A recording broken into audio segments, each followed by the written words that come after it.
Então, vamos começar a trabalhar um pouco rápido hoje, que a gente tem duas atividades importantes para fazer, e depois a gente tem que concluir o curso com uma certa classe e elegância. Bom, ontem, vocês estão vendo essa foto aí, se chama Sugar Beach, Praia do Açúcar. Sou do Rio de Janeiro, tem o Sugar Loaf, o Pão de Açúcar. Lá em Toronto tem o Sugar Beef, que é a Praia do Açúcar. Então, isso aí é uma praia do Rio Ontário, do Lago Ontário. Se vocês conseguem ver, tem uma coisa branca, é a grande camada de gelo que fica. Isso aí já é final do inverno, né? As cadeirinhas de praia lá, no meio da neve. Então, isso aí é nosso contexto de praia. Bom, antes da gente começar a falar, eu queria, sobre o exercício de hoje, o que a gente vai discutir, eu queria lembrar vocês do que é que a gente está tentando construir em termos de entendimento conceitual do letramento de saúde, dentro da teoria da complexidade, e fazendo um resumo do que está no documento que vocês têm para ler, é que o letramento em saúde está sendo proposto para ser entendido e pesquisado como um conceito que é multidimensional, abordando ambos os lados da troca, ou seja, o profissional e o cliente, o profissional e a população. Essa que é a ideia de hoje, que tanto de um lado tem as habilidades em saúde do próprio indivíduo e, do outro lado, tem as complexidades e as respostas do sistema de saúde. Nesse novo marco conceitual, a gente tem que considerar o contexto aonde se ensina sobre saúde, o sistema de normas que existem nos sistemas de saúde e os sistemas de normas sociais que existem onde você está trabalhando, as expectativas de desempenho, tanto do profissional, do sistema de saúde, do sistema educacional, da sociedade, das instituições sociais e das pessoas, e as regulações, ou seja, as normas, as legislações que existem, que influenciam o uso das habilidades das pessoas, em geral, profissionais, familiares, pacientes, e que mostram, de alguma maneira, o como e o quanto esses recursos institucionais, sociais e contextuais estão disponíveis para serem usados.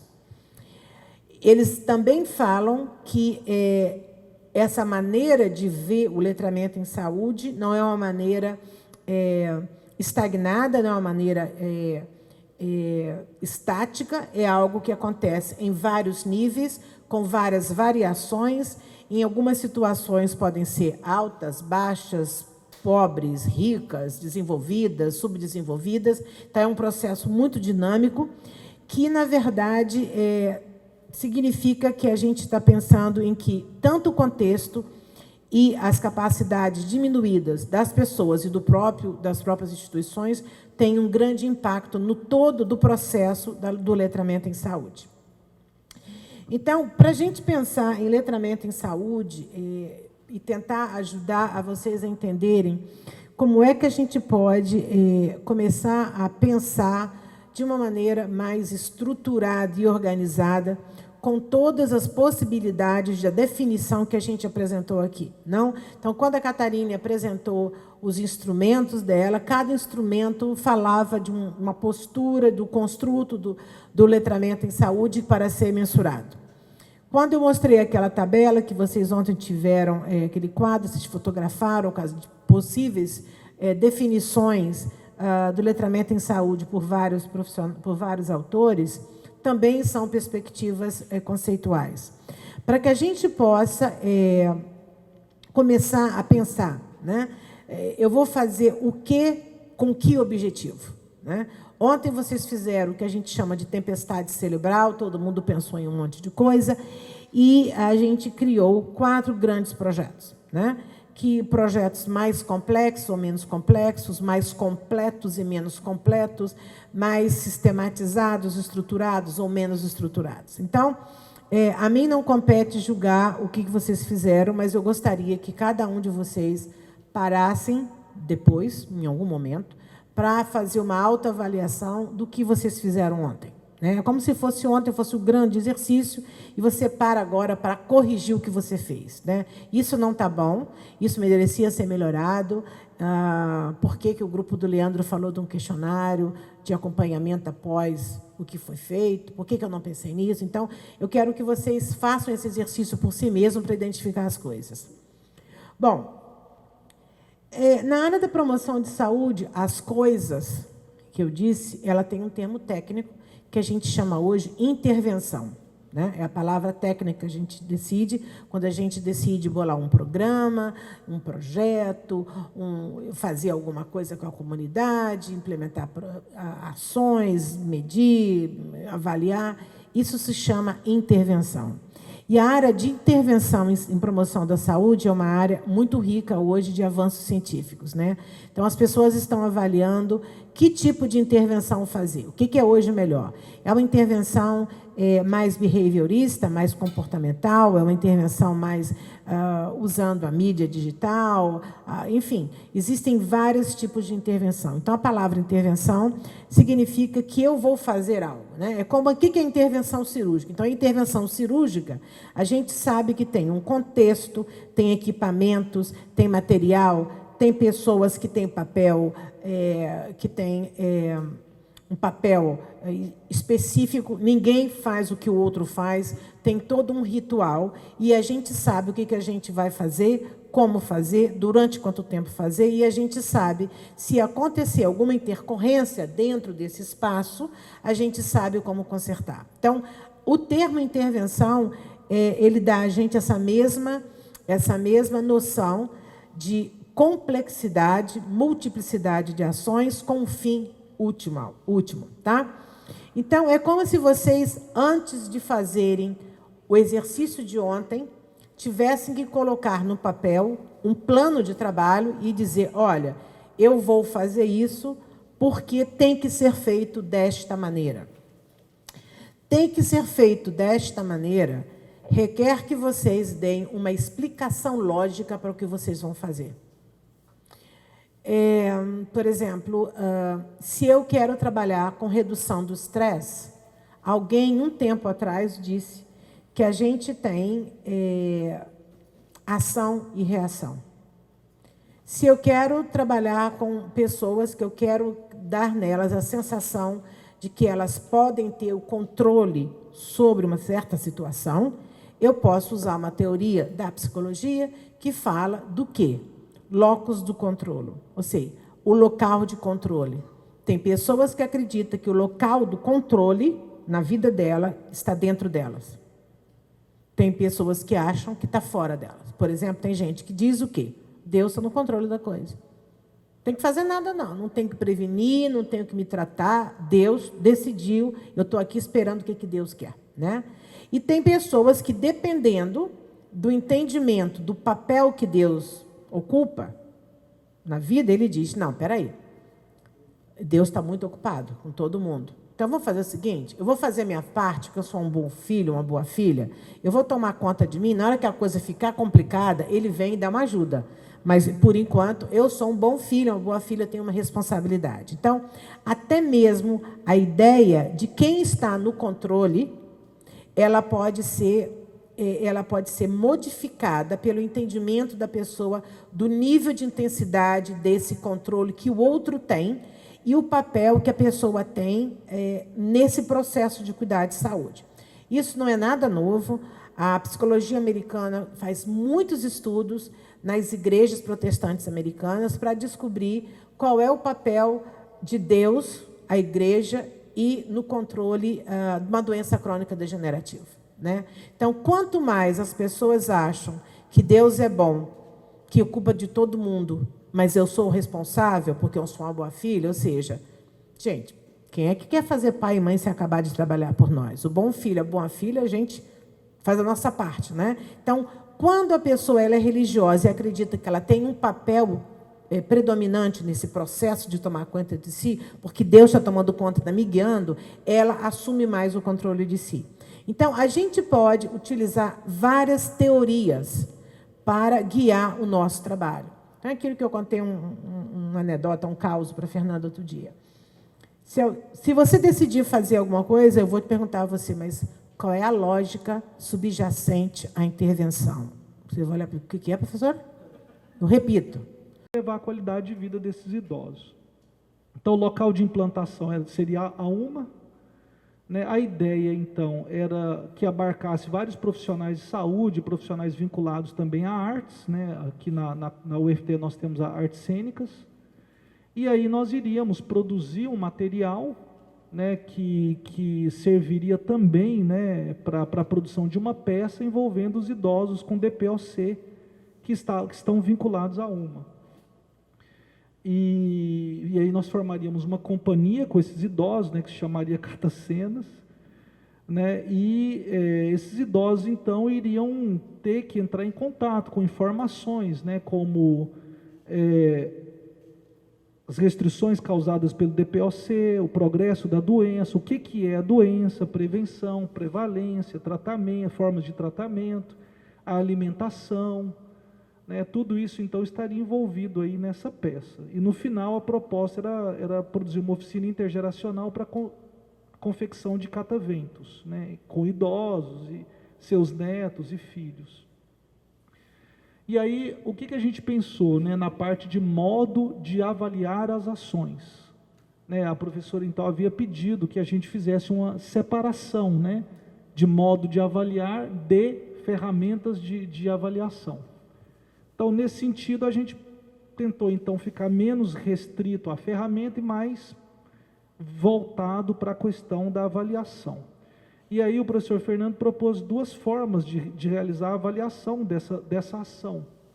Uma forma seria a avaliação qualitativa, procurando, né, ouvir todos os autores envolvidos no projeto, que seriam quem? Os idosos, os professores, né, os profissionais de saúde, os profissionais da professores do curso de teatro, os patrocinadores dessa ação. Também, dentro da avaliação qualitativa, ouvir a comunidade externa, né, que seriam os familiares dos idosos, porque enquanto os idosos estavam envolvidos na produção da peça, eles iriam influenciar os seus familiares, né, os seus filhos que moram com eles, seus netos. Então, ouvi-los, ouvir os telespectadores das apresentações teatrais, ouvir os gestores, ouvir empresários, ouvir políticos. Então, seria uma forma aí, um modo de avaliar, né, de forma qualitativa. O professor Fernando também propôs um modo de avaliar quantitativo, né? Dessa forma, a gente poderia, por exemplo, né, no decorrer do projeto, calcular o percentual de adesão ou desistência de novos atores durante a realização do projeto. Então, durante a produção dessa peça, as apresentações teatrais, com certeza haveriam, né, pessoas que iriam se unir ao projeto, né, novos idosos, né, que iriam aparecer, ou outros que iriam desistir, calcular esse percentual. Calcular o número de reproduções do projeto em outras localidades, pessoas que ouviram falar e resolveram fazer algo similar em outros locais. Também calcular o número de produtos provenientes do projeto, como, por exemplo, capítulos de livros, premiações, apresentações em festivais, visualizações de vídeos que pudessem ser disponibilizados em plataformas digitais, avaliar quantitativamente o número de materiais educacionais que poderiam ser gerados através desse projeto. E, além disso, como falado ontem também, né, outra forma de avaliar a intervenção é com a aplicação direta de questionários, né, para os idosos, que são os atores, né, sondando, então, melhorias em sua qualidade de vida associada ao projeto, porque o impacto não é apenas sobre a DPOC, mas eles também vão participar de teatro, vão ter que sair de casa, é uma coisa divertida, vão viajar, então isso tem um impacto na qualidade de vida deles. E também avaliar, né, a sua capacidade, seu aumento aí em letramento em saúde relacionado à DPOC. Então, tudo isso aí seriam as avaliações, né, que foram sugeridas pelo nosso grupo. Só uma questão de ordem, quando a gente fala modo de avaliar, e você disse que você vai escutar alguém, como vai ouvir essa voz? Você falou assim, um elenco de vários atores sociais. O que é escutar gestor, paciente, família? Como será essa escuta? se não ficou claro na sua fala. Professora, na verdade, assim, a gente não teve muitos minutos, né, para fazer essa discussão, mas aí como foi solicitado que a gente fizesse uma separação do modo de avaliar para a ferramenta de avaliação, a gente não fez essa discussão. Você falar da ferramenta. Como é que vocês vão ouvir gestores? Como é que vocês vão ouvir família? Vocês vão ouvir uma população inteira. Ouvir significa como? Qual é o método de trabalho para avaliar isso? Pelo menos do meu ponto de vista, que não significa que seja o do grupo. Quando a gente fala ouvir, eu penso geralmente, né, no uso de um questionário aberto, onde você conversa com a pessoa, faz perguntas ou simplesmente deixa que ela fale a respeito de um determinado tópico, grava isso num celular, num gravador digital, depois ouve várias vezes e a partir daí você extrai informações. Entrevista, tá? Existe uma outra maneira de ouvir a população? Eu quero que vocês pensem nisso. Eu quero ver agora o lado operacional. Você falou que você vai ouvir uma cidade inteira. Como é que eu ouço a cidade inteira? Não é factível ouvir uma entrevista com a cidade inteira. Eu quero que vocês pensem em algo que é factível. A colega falou que vai para a equipe inteira vai visitar idosos que estão usando uma coisa no WhatsApp. É factível imaginar que a equipe vai para visitar todos os idosos usando o WhatsApp? Não. Só depois que eu lancei o projeto é que eu vou ver se o WhatsApp funciona, se a conexão é boa, se o computador é bom. Então prestem atenção, nós temos que colocar as coisas dentro de uma perspectiva racional. Como é que eu ouço uma população? Ideia. Não é de um canal, um telefone, um número, um saque. Ok, grupo, pode ajudar o Leandro. Como é que vocês acham que a gente ouve uma população? Uma forma que nós pensamos também é que esse material vai subir para a plataforma digital. E ali o número de visualizações, comentários também é uma forma de ouvir. Está falando de quê? Você está falando de pesquisa online? Estou perguntando o módulo. É o quê? Só os comentários, não é pesquisa. É de domínio público. Então, qual é o feedback que eles estão dando? Vamos ter um vídeo público. O feedback é uma pesquisa online. Isso. Tá? Como é que você pode fazer? Mas o quê? Como é que a gente ouve a população inteira? Intenção de voto, como é que é feito? A opinião pública? Amostragem. Amostragem. Gente, eu estou pedindo para vocês pensarem no modo de trabalhar. Porque ouvir a pessoa é muito válido, não está me dizendo nada. Entendeu? Então, objetivamente, eu quero ouvir, quero dar voz. Como é que eu dou voz a gestor, a político, a familiar? Qual é o melhor caminho de dar voz às pessoas? É o como, é o modo, é o como. Então preste atenção na pergunta, porque se não ouvir a pergunta, vocês não têm a resposta. Ok? Só para esclarecer. Ok. Senhora moderadora, retome os trabalhos. Mais alguém aqui na banca quer falar algo? Vocês não estão no debate. Não tem nada para perguntar? Quer falar, Lelivan? Então tá. Gente, não é apresentação de trabalho de curso, não. É para a gente conversar sobre as ideias. Eu não posso falar? Não. Era para tu estar aqui, ó. É só trocar papel. Ok, vamos adiante. Então vamos lá para o grupo 3, ferramentas de acompanhamento e avaliação. Boa tarde a todos. No encontro passado, nós nos propomos a avaliar e comunicar informação relativa à saúde para melhorar a saúde pessoal e de suas famílias, por meio da realização de oficinas com a comunidade, em parcerias com hortas comunitárias, isso no caso na região de Palmas, em unidades que estejam localizadas no meio urbano, dentro da equipe multiprofissional de saúde, com ênfase na orientação do profissional farmacêutico e nutricionista ou de um fitoterapeuta inserido na equipe. E dentro dessa ação, nós nos proporíamos a chamar alguém da comunidade, identificar alguém da comunidade que tenha domínio sobre o assunto, sobre a técnica relativa ao cultivo e à utilização de fitoterápicos e, com o auxílio dessa pessoa na comunidade, implementar dentro da oficina o cultivo de fitoterápicos com os idosos localizados na nossa região de saúde, dentro daquela microárea de referência.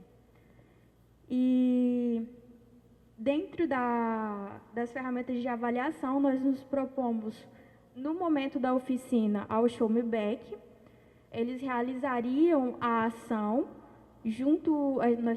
nós faríamos primeiramente, e com o auxílio da equipe que estaria no momento na horta comunitária, seriam confeccionadas mudas, e essas mudas, confeccionadas pelos próprios idosos, elas seriam levadas para casa. O acompanhamento seria feito por meio do agente comunitário de saúde, por meio de visitações, onde faríamos a checagem da adesão ou não adesão do cultivo dessas hortas. Também nós observaríamos se houveram intercorrências durante esse período, se houve ou não aumento da utilização, como haveria essa utilização, tanto dentro das consultas, como por meio desse acompanhamento por meio da visitação, e também por meio da criação ou utilização dos grupos de WhatsApp já presentes dentro da unidade. E dentro desses grupos seria possível a socialização de dúvidas, de mostrarem como estão as suas hortas, de socializarem ideias, troca de insumos, de materiais.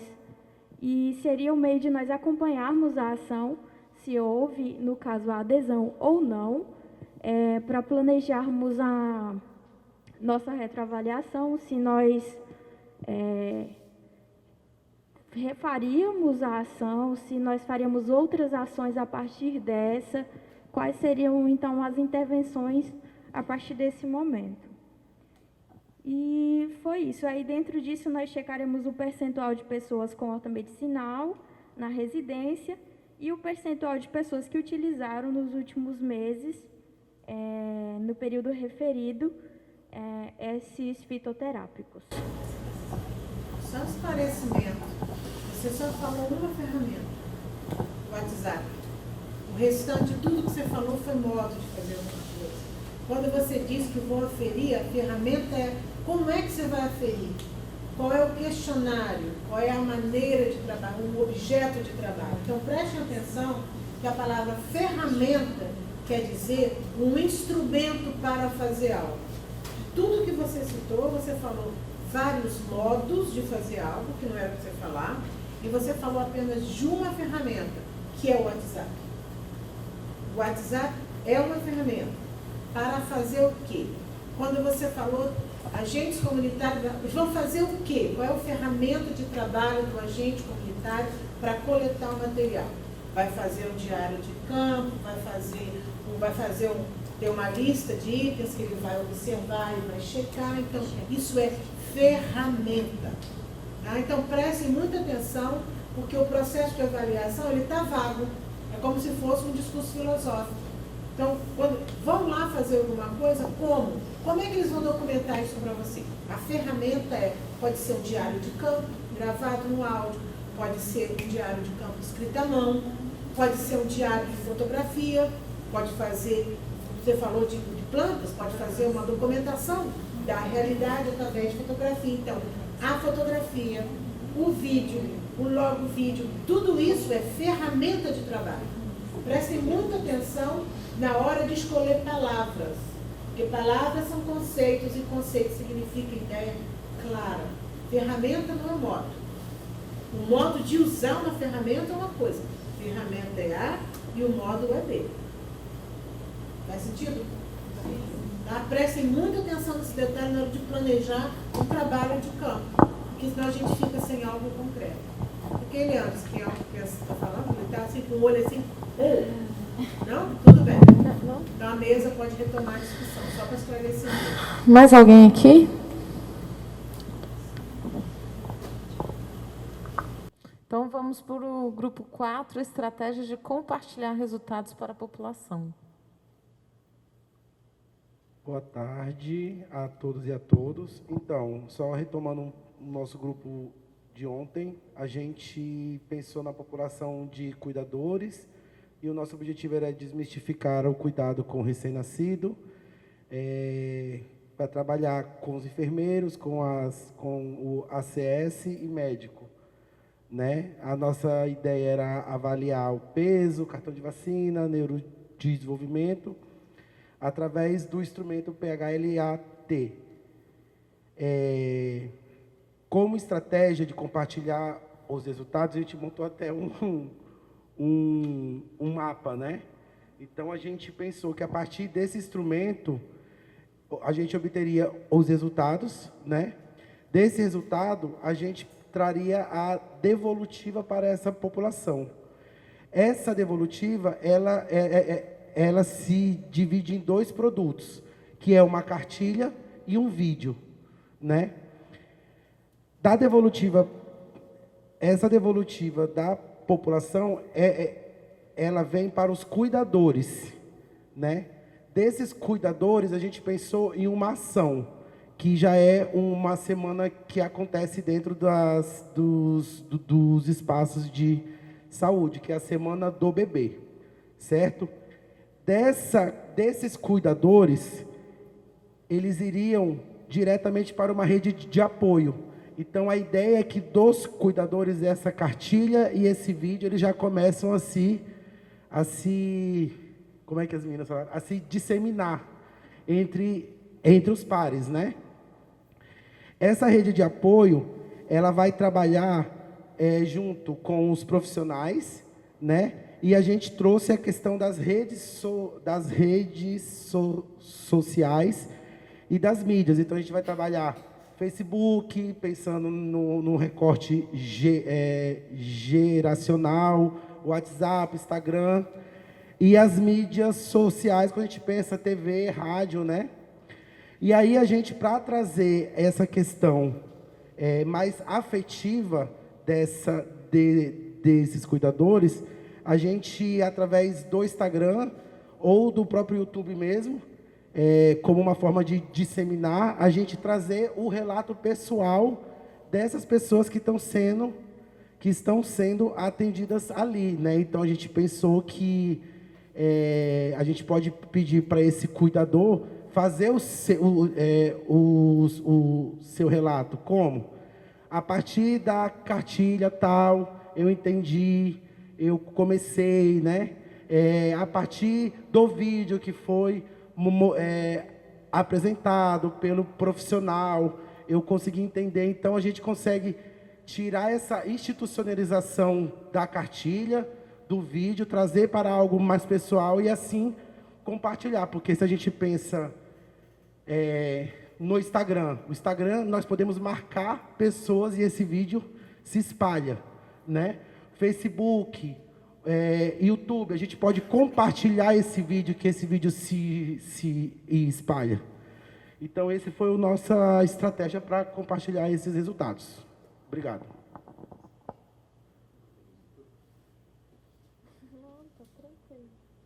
E aí, perguntas? Tem tempo? Quer que... Não?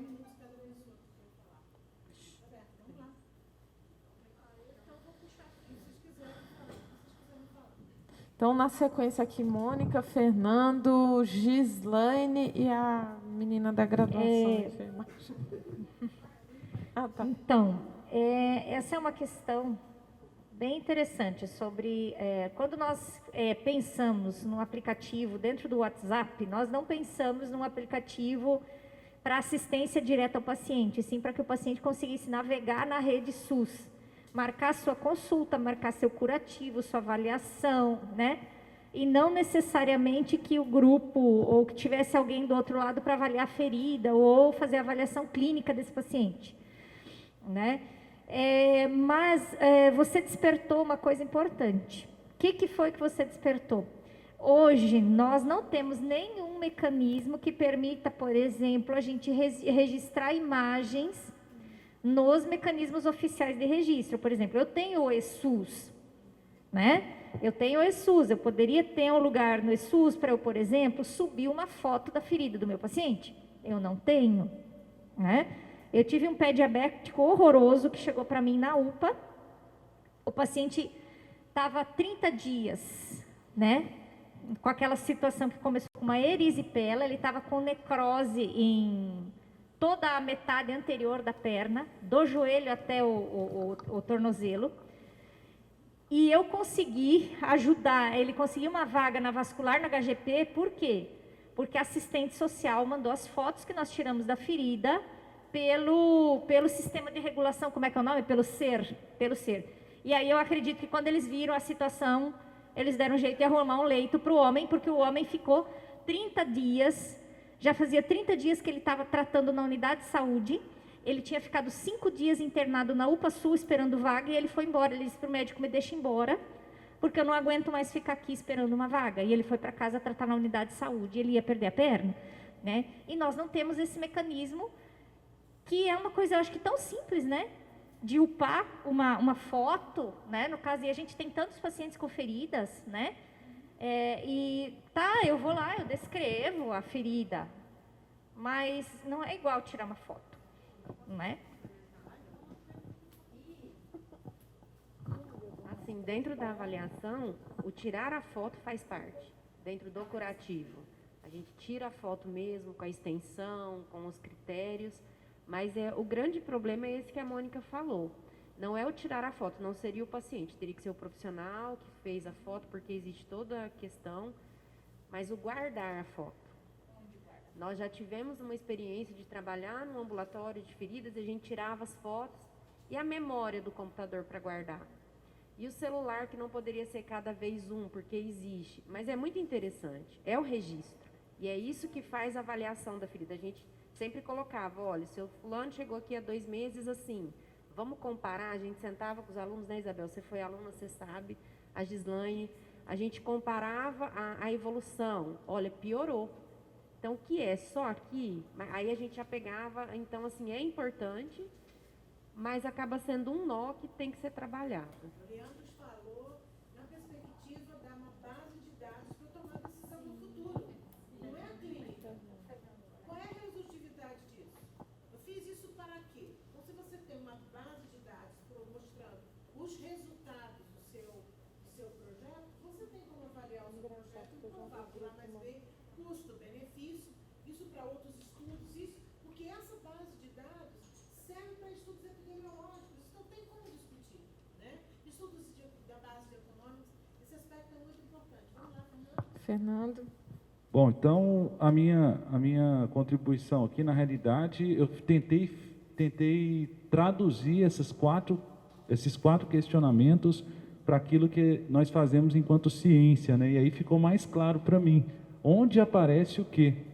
Dentro de um projeto de pesquisa, por exemplo, todo mundo já chegou com um objetivo definido, já tínhamos discutido o problema, já estávamos com os objetivos, o objetivo geral específico.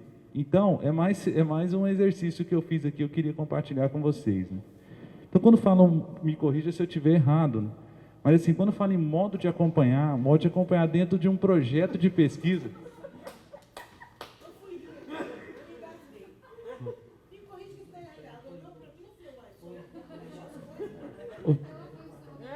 É a Kate. então, Tá vamos lá então. Seu tempo está rolando. Ó, modo de acompanhar dentro de um projeto de pesquisa, eu consegui perceber dentro de cronograma e orçamento. Modo de acompanhar. Como que eu vou acompanhar isso? Qual é o cronograma? O orçamento, no cronograma, eu acrescentaria só quem é a responsabilidade do quê.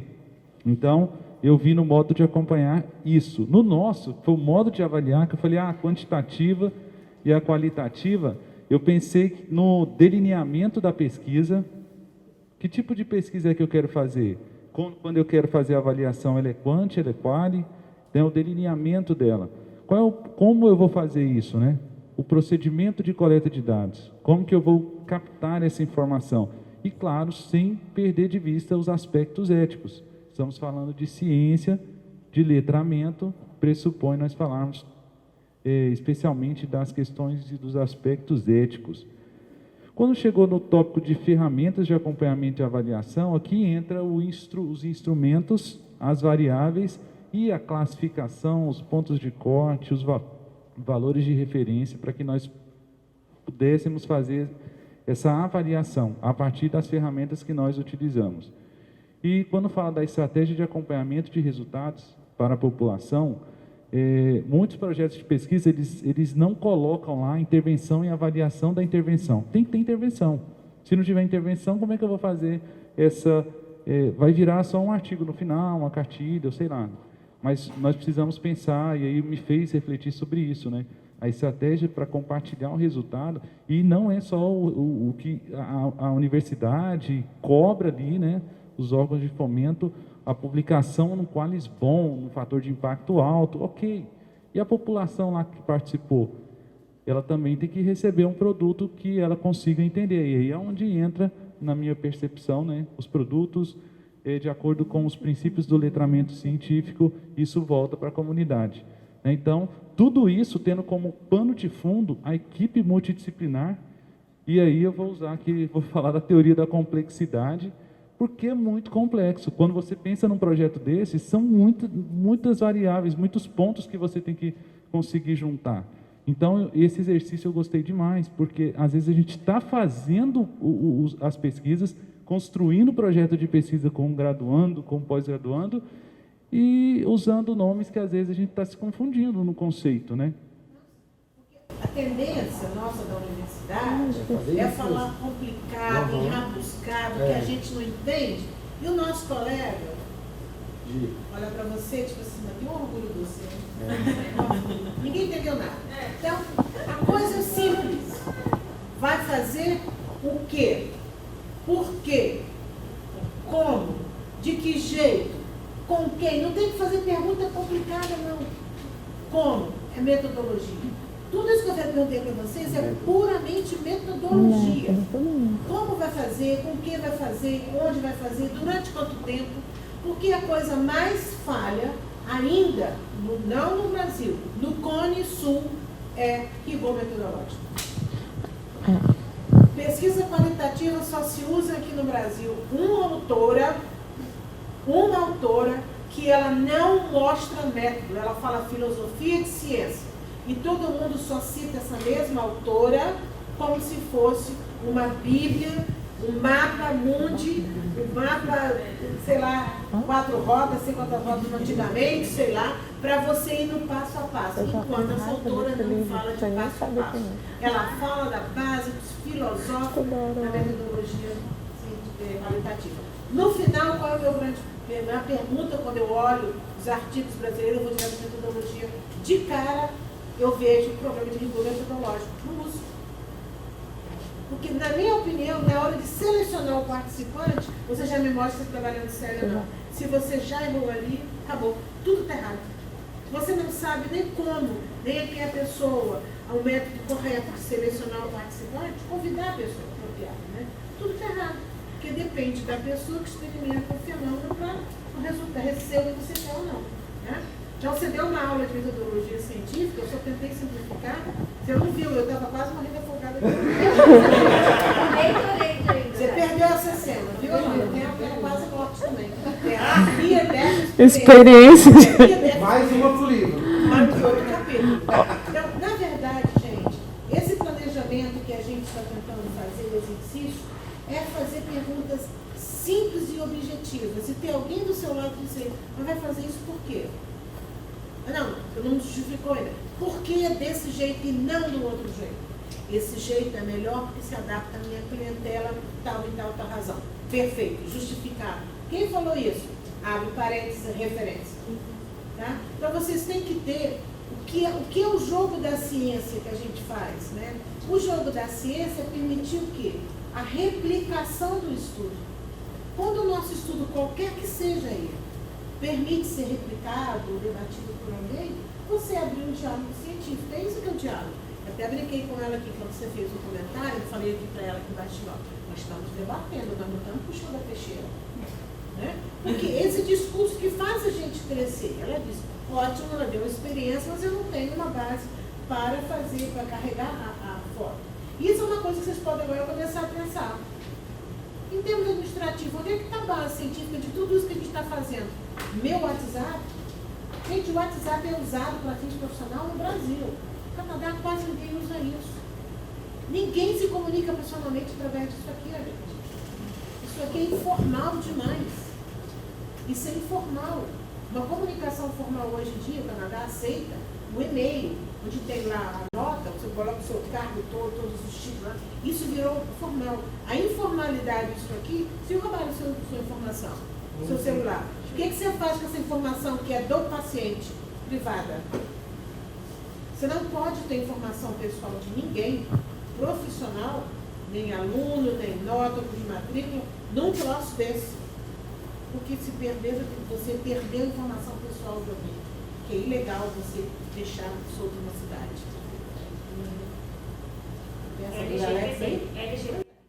Posso até gravar isso daí para colocar no grupo do nosso colegiado, que o WhatsApp não é comunicação formal.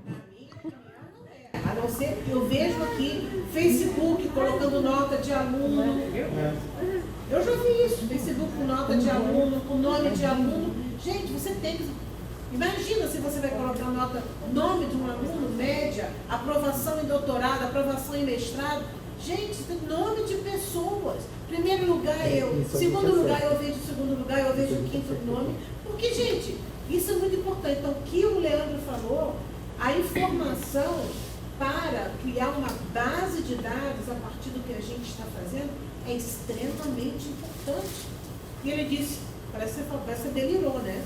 Alguém delirou, olhou para você e disse assim, delírio, que história é essa? Quando, na verdade, você tem que ter base de dados científicos, senão não acontece nada. Né? Então, pensem como é que vocês vão criar as bases de dados do trabalho que vocês estão fazendo. Porque uma base de dados é algo extremamente rico, gente. Catarina, qual é a base de dados da Catarina? Ela pode dizer, não, gente, Catarina, quero fazer um doutorado contigo, venha, eu tenho dados para isso. Ela já economizou 4 anos da vida de alguém. Ela pode dizer, compartilha a minha base de dados contigo. Né? Então, isso é bastante interessante que a gente leve em consideração, mas leve em consideração séria. Porque, inclusive, aqui no Brasil, já estão exigindo que você cheque que você está compartilhando a base de dados que você tem com a revista. Quando, no consentimento informado, o paciente não lhe deu o direito de compartilhar os dados. Vocês estão compartilhando, infringindo algo legal. Porque o cara assinou um documento e você disse que ia usar só para publicação científica. E não disse que ia compartilhar as informações dele com mais ninguém. Não importa se é anônimo ou nada. Está lá. Minha ferida, minha história. Essa história é minha, eu sei. Então, gente, vamos prestar atenção que ética e pesquisa e dados científicos, se vocês pegarem uma pessoa inteligente, um advogado inteligente, vocês vão perder muito dinheiro na justiça. Porque cada dia mais a proteção da informação individual de uma pessoa é coisa séria. Qualquer que seja a pessoa. Aí de mim, se eu achar essa informação minha, está sendo gravado, vai ficar tranquilo. Se eu digo não. Isso é muito sério, porque é informação de pesquisa, imagem das pessoas, é dado da história, do sofrimento de cada um. Quer dizer, em letramento em saúde, você está, na verdade, você está classificando o tempo todo as pessoas. Tu sabe, tu não sabe, isso é bom, isso não é bom, você sabe utilizar. Você, peraí, mas que pesquisa é essa? Você lá, entre os piores, botaram lá, descreve o paciente todinho. Palmas, quadra 320, paralelo 23, latitude 45. Não sou eu. Estou aqui. Né? Então, isso é bastante interessante. É uma chamada importante. Tenho que ter, sim, base de dados. E como é que eu protejo essa base de dados e protejo também a minha própria equipe. Eu não sei se vocês sabem, hoje em dia, eu, pesquisadora, sou obrigada a colocar no consentimento informado do meu participante que todos os membros da equipe têm acesso igual a todos os dados brutos. Porque isso vai para a revista. E a revista hoje, já tem revista internacional que já foi processada por participante de pesquisa que foi identificado no texto. E aí, o advogado do participante levou a equipe toda de coautores para a justiça. E alguns coautores disseram, eu não sabia, não li, Problema seu. Você permitiu seu nome como coautor sem conhecer os dados originais. Então, hoje, o pesquisador principal é obrigado a compartilhar os dados anônimos, integrais, para os membros da sua equipe. Se ele vai ler, ele não vai ler, não é problema meu. Eu estou escrevendo o artigo.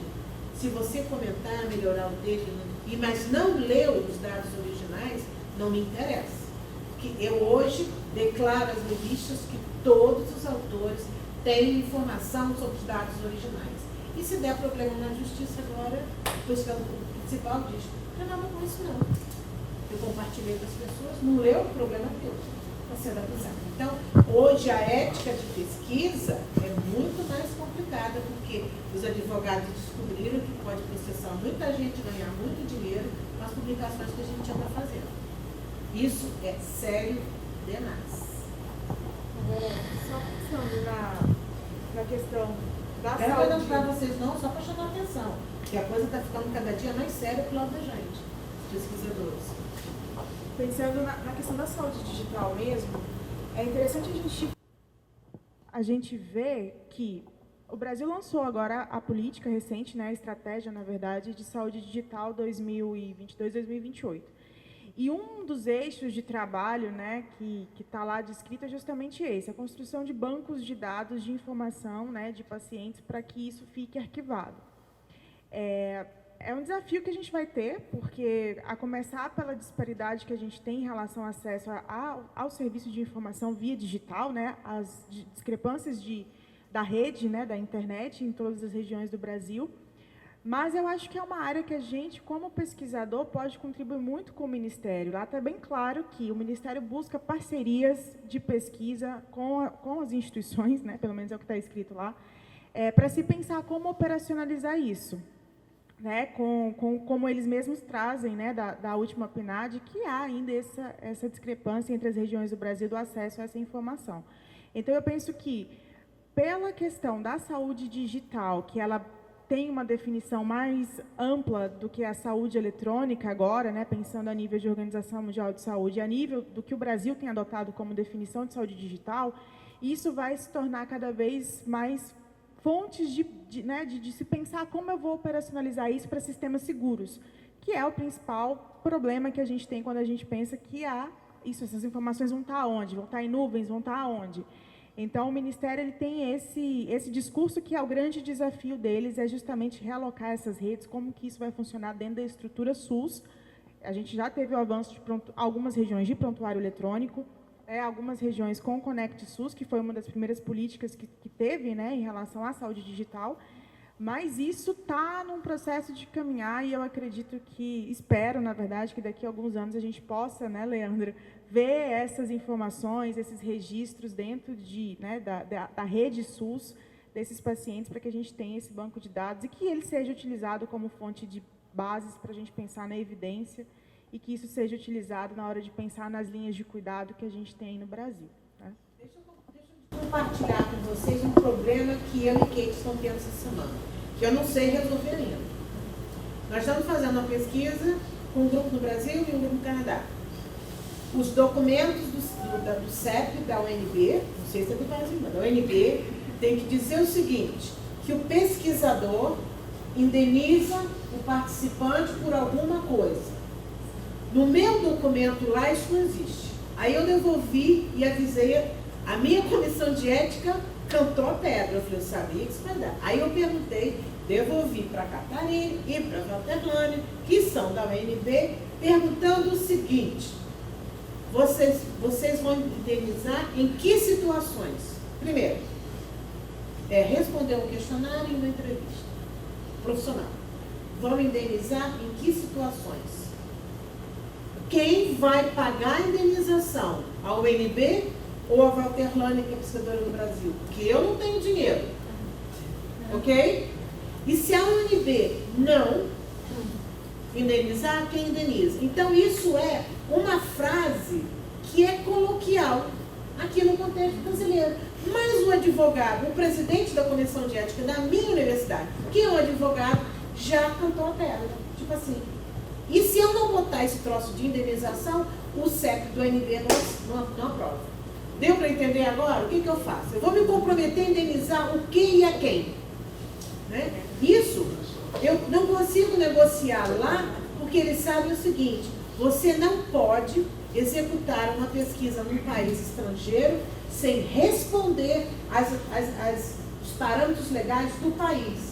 E eu tenho que dizer para ele, eles exigem isso lá. Ele falou, então você me prove que alguém vai botar o dinheiro. Porque se você não colocar o dinheiro, esse estudo não acontece. É uma coisa simples, é uma frase simples, mas se alguém acontecer alguma coisa, Margarete, a pessoa tem direito de indenizar pedindo isso que está escrito. É uma coisa que está no coloquial, mas um advogado leis falou, já me avisou, preste atenção, porque se houver alguma ação, você que responde. A nossa universidade, isso deixa de lá. Eu sei que lá a proteção ética do paciente é para evitar ação legal contra a universidade.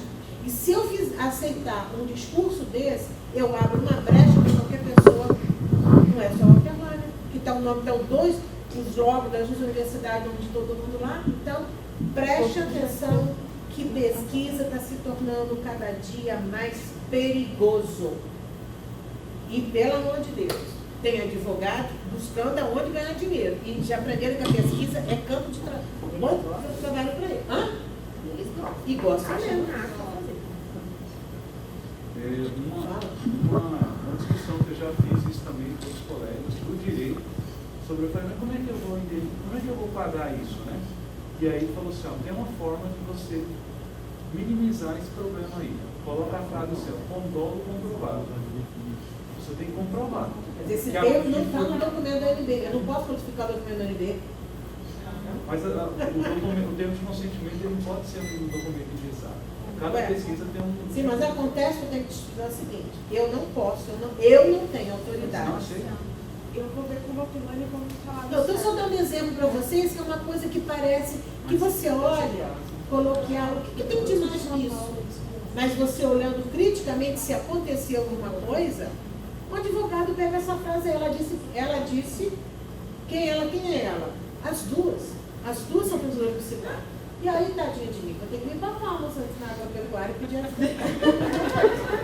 a gente parece que está fora do contexto, mas o trabalho, a ética no trabalho hoje, gente, se tornou algo muito sério. Está muito complicado. Eu vou avaliar o quê? Tem que tomar cuidado, porque alguém, vieram aqui implementar um projeto, botaram um catavento, giraram a minha cabeça, fiquei cheio de problema. Pronto. Não é? Então, desculpa a gente sair um pouquinho do contexto, mas eu acho que é uma coisa da gente, quando for, todas as fases do projeto da gente, a gente tem que... E eu já falei lá na universidade, falei, olha, o tempo está passando, eu ganhei o dinheiro em março. Eu tenho 1 ano para colher dados, não consegui nem consentimento ético. Aí eu falei para a vice-decana de pesquisa, eu vou devolver o dinheiro. Não, Margarete, seguro não devolve dinheiro ainda. Eu ganhei um dinheiro muito importante, não é a quantia, muito importante fazer uma avaliação aqui no Brasil, e eu estou com medo de não conseguir fazer por causa da comissão de ética. E eu tenho muita coragem. Quando o troço está enrolado, eu digo, cantei para subir, acabou, apaga tudo, deleta aí, aperta o botão, acabou. Não, eu não quero ter problema, porque a gente não pode ter problema, né? E eu quero só chamar a atenção que a Kate falou da parte eletrônica. Eu fiz uma pesquisa, ano passado a gente terminou, e era sobre experiências emocionais das pessoas durante o Covid, blá, blá, blá, blá. E foi uma pesquisa muito interessante, que nos primeiros 2 minutos de entrevista, as pessoas já contavam as tentativas de suicídio. Pesado. E para a gente começar a entrevista, era uma pesquisa, a maioria ou no Zoom ou no WhatsApp. Então, a maioria no Zoom, eu tinha que organizar com as pessoas, muda a sua identificação no Zoom, coloca inicial, não pronuncia nenhum nome, porque eu tenho que gravar os vídeos com as iniciais durante 5 anos, e elas dão um consentimento oral, eu, A, B, C, autorizo Margarete tal, eles receberam o documento deles e tudo mais. Porque, mais e mais, hoje a gente sabe que o sistema, que o contexto, que o ambiente digital, as pessoas não estão levando muito a sério ainda. Que essas informações são cruciais de serem protegidas, né? E aí eu tenho colocar como protege isso, com que password, com que senha, quem tem acesso ao Drive, quem não tem acesso ao Drive, porque todo mundo, por exemplo, tem um tal do SurveyMonkey, e todo mundo usa isso. Vamos usar o SurveyMonkey, mas ninguém sabe que o tal do SurveyMonkey, todos os dados pertencem aos Estados Unidos, pela lei do Patriota Louco. Então tem um monte de questionários que pode fazer pesquisa online. Se vocês não olharem direitinho quem é que tem o dono daquilo, todos aqueles dados pertencem aos Estados Unidos. Patriota Louco. Tá? Mesmo o Google, parte das coisas que estão no Google pertence aos Estados Unidos.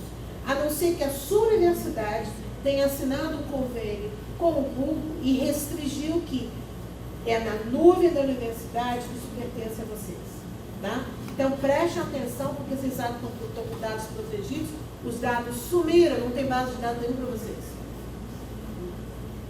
E por isso é que tem que ler lá as normas do CONEP, as entrelinhas, ver direitinho, seguir passo a passo, porque os caras estudaram, para ver como é que protege os dados. Fala. A Gislaine queria falar, gente, só por uma questão. Não? Não, tem a Gislaine. Depois vai ter uma compensaçãozinha Não. de sofrimento. Peraí. Só por uma questão de ordem, depois a gente volta. Está funcionando? Tá sim. Ótimo. A minha questão era até algo relacionado ao que a Leila Ivan falou, mas que agora entra também nessa questão da indenização. O paciente leva uma planta medicinal para casa, lá tem criança e vai comer aquela planta, vai mexer, vai causar uma alergia, vai ser hospitalizado. Né? Então, a gente também precisa ter esse cuidado, se caso tiver uma planta medicinal, ou mesmo o paciente, se ele tiver essa planta medicinal em casa, a gente precisa instruir para estar num lugar alto, para estar num lugar seguro, porque eu já tive experiência com planta medicinal, né? Então, assim, aí já entra também a questão da indenização, né? Quem iria pagar o hospital dessa criança, né? Só para a gente ter, assim, um pouquinho... Realmente são coisas simples, né? Mas que, no fundo, geram um problemão. Simples não, é complicada porque nós estamos falando de um movimento global de segurança do paciente. Sim. E que antigamente a gente entendia segurança do paciente para prevenir queda. Hoje é dano psicológico. A gente só se preocupou, amarra aí, depois contém, faz sedação, não pode cair, não pode fazer fratura. Isso era para profissional de saúde, a preocupação era não cair da cama. Depois era não deixar queimar no centro cirúrgico. Depois veio outra fase de não amputar o membro errado. Né? Por aí foi. Hoje, toda e qualquer forma de dano tem que ser prevenido, gente. Isso que você falou é importantíssimo. Mas eu queria só fazer um comentário sobre isso que a Margareth falou. Tá borbulhando um monte de coisa aqui. Mas eu estou aprendendo uma coisa que eu gosto bastante em você, Margareth. Eu quero pedir licença para chamar atenção para isso. Vou até soltar meu tempo aqui. Essas atividades temporizadas, você sabe que a gente, enquanto brasileiro e carioca, né? Você sendo carioca, a gente tende a ter uma fala e uma escrita muito prolixa, né? E essa questão de ter a fala temporizada, ela ajuda muito a gente a manter o foco. Então, te agradeço por isso, que eu vou começar a adotar isso nas minhas aulas, porque eu acho que é necessário, senão a gente acaba se perdendo. Sobre a atividade, eu queria te pedir não, agora ficou claro, mas assim, quando o pessoal fala, eu olhei para os slides aqui, eu não sei se você percebeu, umas 15 vezes, porque eu até estava falando no meu grupo, mas qual a diferença de modo para avaliação? Porque parece que é muito próximo, mas não é. E quando você fala, você explica, fica muito claro, mas todos os grupos que apresentaram, eu confesso que na hora que eles falam, eu não consigo diferenciar. Para mim é tudo a mesma coisa. Porque provavelmente nós não... É a forma como a gente está usando essa comunicação. Então, a comunicação do... Ela fez um comentário sobre o que o Liano falou, acrescentou, aceitou, confirmou, e ainda brinquei com ela assim, não puxou peixeira. Porque a gente ainda tem essa coisa no Brasil, de quando eu vou, você tem uma ideia, e eu vou fazer uma contra... Como se fosse um ataque. como se fosse um ataque, mas não é. Eu digo, peraí, Leandro, não faz sentido o que você está falando. Elabora isso mais. Ele vai entender isso como que, poxa, que bom, aceitou a minha ideia, vou falar, né? A gente tem que voltar a ter esse clima de debate na universidade, porque é só assim que a gente cresce. Eu estou dizendo, eu vivo dizendo, cuidado com essa cultura de excelência, de que tudo que você chegou ali na frente, o aluno vai apresentar, está ótimo. Não está ótimo, gente, não está bom. Eu digo, mas eu tenho que cutucar. Gente, preste atenção. Olha isso, faz sentido? Não tem nada para dizer? Pensa, gente. Vamos lá, ajuda. Por quê? Eu acho que a gente, nessa sala de aula, para mim, é um grande teatro, um grande palco de ensinação. Porque quando você vai para um evento científico, né, pasme você, é um lugar de fazer psicoterapia coletiva, não é ciência. Né? Porque você tem um cabra que sabe tudo, antes dele não houve ciência, após dele não haverá ciência, é ele a ciência. Né? E aí o cara fala 20 minutos e você... Eu ensino meus alunos aí para a conferência. De quando enfrentar um ser desse, você agradece a contribuição, mas a sua pergunta está beyond the scope of my work. Está além da dimensão do meu trabalho. Acabou, para a conversa. Né? Outra coisa é você ter a possibilidade de alguém te fazer uma pergunta. Escuta, eu nunca pensei nesse assunto, mas trazendo isso no meu contexto de prática, que é esse tal, você poderia, como alguém que já enfrentou situações como essa, como é que eu resolvo isso se eu for usar tal questionário com a minha clientela? Que sugestão você me dá? E você tem que estar preparado para responder esse tipo de pergunta. Né? Isso é legal, tipo assim, olha, eu não posso explicar muito, é muito complicado, não faz o seguinte, me manda um e-mail, deixa eu acabar a mesa, vai ser um prazer conversar contigo. Esse é o diálogo científico, porque é assim que a gente cresce como profissão. Né? E aqui no Brasil, eu já observei, você não pode dizer que você não entendeu alguma coisa. Aí, tipo assim, vai dar problema, porque eu sou espetacular. Você não entendeu, né? O problema é seu, né? Então, eu acho que é legal. Nossa, é muito real. Não, isso é muito interessante, porque foi isso que eu aprendi estudando lá. Isso foi a minha grande fonte de sofrimento. Gente, vocês conseguem chegar, alguém dizer para você, você escreveu 200 páginas, não é isso que eu quero 10. Eu escrevi, e o cara escreve com a caneta vermelha e escrevia assim. E daí? Em francês, alors. E daí? Eu quero a Laura agora, viu? E daí quer dizer o quê? Você está na superfície. Na superfície, tipo, não está bom ainda. Eu falei, gente, como é que não está bom, meu Deus do céu? Né? Eu dizia, me deixa escrever 200 páginas. Não, o trabalho são 10 páginas, espaço duplo. Né? Então, é só uma questão de aprender uma maneira de pensar da comunidade científica, porque a linguagem científica ela é clara, concisa e objetiva.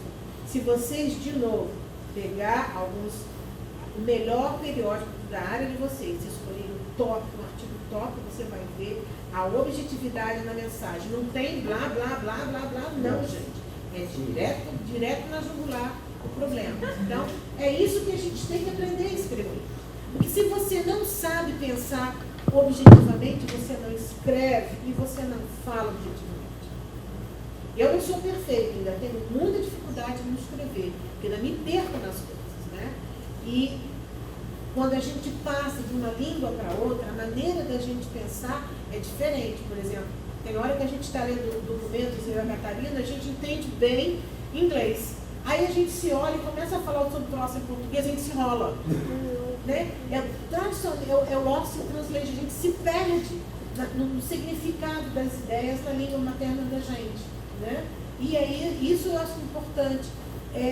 Eu não sei, eu quando comecei a estudar na faculdade e tudo mais, eu tinha uma pessoa que lia todos os meus trabalhos, que era o Capitão Zampiero, era meu pai. Ele lia os troços e dizia assim, é para isso que eu estou pagando faculdade? Como é, pai? Meu pai só tinha o segundo ano colegial. Não estou entendendo nada esse troço. Melhor esse negócio aí, menino. E depois que eu me formei, tinha uma colega que eu transcrevia, fazia especialização, e ela dizia, não tem vergonha, não? Eu tenho vindo na minha colega de turma, não, pelo amor tive leitores críticos que o tempo todo chamaram a minha atenção. Isso não está bom, isso não está bom, isso não está bom. Não custa nada, gente. Vocês querem escrever simples? Manda lá para a dona Rondônia, a mãe da Roraima, a mãe da Kate, manda ela ler. Então, quando um leigo lê o que você escreve e você não precisa explicar o que está escrito, é porque você escreveu claro. E qual é o objetivo disso? Quando você manda o artigo para publicar, o revisor não está sentado no seu lado. A linguagem é tão clara que os caras não conseguem te derrubar. Eles vão buscar você na revisão de literatura, na conclusão, porque no método e na análise não tem como te pegar porque você foi extremamente objetivo. E aí você sabe aonde eles tentam te pegar, aonde não tem contra-argumento. Então, a importância de saber conversar na comunidade científica, que no nosso caso é importante, é também o revisor dos nossos artigos. Aí tem uns caras malucos, né? Que querem fazer terapia também com artigo da gente, né? Tem, gente, tem. Ô, Margarete, e assim, só para concluir, não sei, eu posso contar, Ismael? Tá, não, só para concluir a minha fala aqui sobre essa questão do digital, né? Posso? O Ismael foi meu orientando, né, de TCC. Ele não era para ser meu orientando de mestrado, mas agora é. A vida nos uniu de novo. E durante a banca dele, a gente passou por uma situação extremamente constrangedora. E eu, assim, de certa forma, agora é o momento, né, Ismael, de assumir, assim, eu acho que a meia-culpa disso é um pouco da universidade, por não ter um programa fechado. Veio a pandemia e a gente se virou com o que tinha, com o que era mais fácil, que era mais acessível. Então, assim, uma série de pessoas ou hackers, a gente não conseguiu identificar, que é outro problema, né? Invadiram a banca de defesa dele, onde estava o pai dele, tinha familiares dele.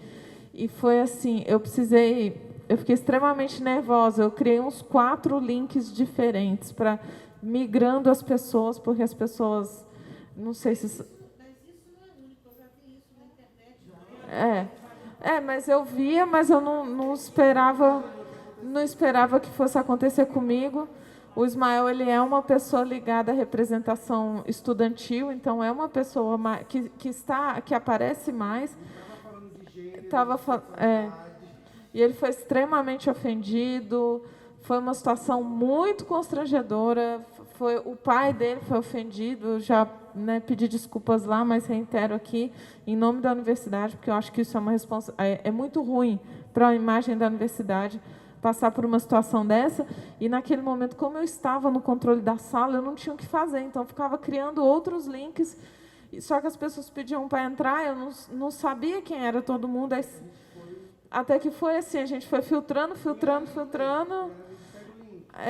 Aí eu falei, não, gente, eu não consigo controlar. E a banca parando no meio, ele começava a apresentar, vinham cenas, vinham mensagens, vinham falas. Então, foi horrível. Eu queria compartilhar aqui, porque, já que a gente está falando, né, de letramento, de saúde, né, uma coisa, e você estava falando da questão digital, né, a gente ficou muito desamparado nesse período.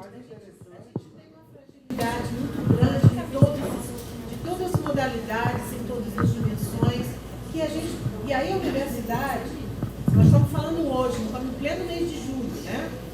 Que se eu sou administrador da universidade, eu vou dizer o seguinte: até não ter condição segura, esse evento é fechado num gabinete, somente os membros da banca e o aluno. Acabou.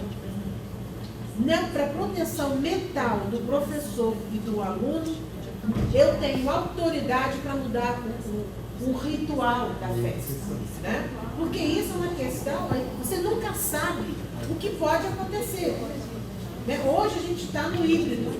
Vai que num momento híbrido desse, num espaço público, vê uma pessoa enlouquecida, né? Então, eu acho que a gente pode pensar a questão de ética, de controle. Isso é no espaço da universidade. O O que te assegura, se você faz um projeto desse na comunidade, que os seus clientes não estarão em risco? Pense nisso. Né? Bom, gente, deixa eu falar. Acho que é isso mesmo. Precisamos terminar, porque nós temos que fazer a formatura. A minha fala, a minha provocação é voltada por... Pelo amor de Deus, solte o divino aí. da apresentação no grupo 2. É porque o público-alvo é idosos com DPOC, certo? Em algumas ações, citava que teria que levar esses idosos para determinadas situações e voltando, pensando na segurança do paciente, dependendo do grau de que está essa DPOC, o paciente não vai conseguir nem deambular, porque ele vai ter dispneia. Então, assim, qual seria a estratégia voltada para esse público que está com o grau mais elevado de DPOC? Deixa eu só complementar. Também, não só o deambular, mas também, talvez, pela área que a gente vive aqui, né? Talvez a própria exposição, a trocar de ambiente físico, talvez expusesse mais, talvez, um ar mais seco, ou com mais poeiras. E aí você pode se distanciar nisso, Fernando, Leandro, etc., das situações de pacientes mais graves. A gente até pensou isso aí quando discutiu ontem, né? Ele falou assim, mas a primeira coisa que a gente tem que fazer é classificar o grau de comprometimento e nessa classificação definir os critérios de inclusão e exclusão. Mas a gente pensou que deveriam ser pessoas que tivessem condições de uma reabilitação. Mas foi pensado, porque a gente não sabe foi boa a provocação. Bom, então você está convidado como avaliador externo, voluntário, para o projeto Catavento. Você pode desligar o gravador, e nós vamos agora fazer uma foto de grupo de formatura e comemorar. Todos para frente. Traga o bolo para frente, todos para frente.